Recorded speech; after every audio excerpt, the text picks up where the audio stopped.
तैकू शायर बनाए मींदा मतलब त नहीं जिमें दिल आखी उवें अलावें बदा दुनिया वालें दा एहसास जीतन किते मुफलसी को तमाशा बनावें बदा तू मुसलमान है तेरे जिम्मे त नहीं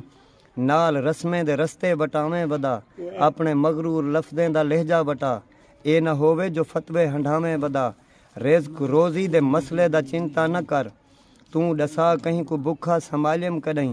जौन दुनिया ते जीवें करेंदा वदे ऐब कहीं दे कहीं को दिखालियम कदई मैं हम मालिक तेरा मेरे अहकाम सुन खुद को दुनिया ते इतला न बेआस कर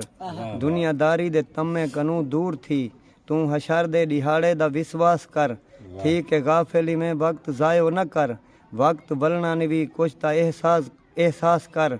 सिद के दिल नाल मंगिया दुआई तेजा जे ना पूरा करा वालता अरदास कर तेरे जिम्मे है धरती दे हर शख्स को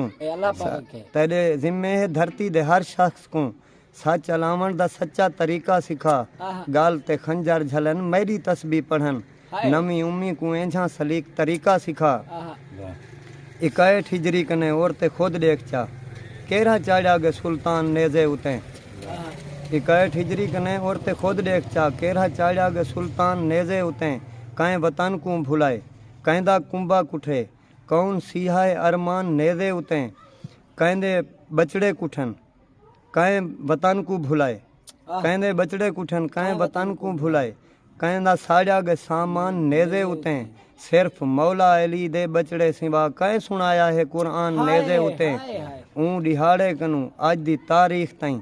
कौम मुस्लिम ते काफिर दी शाही दिखा हक दे राह ते जरे सर कटाया होवे कौम अपनी दा आरिफ सिपाही दिखा। वाह वाह।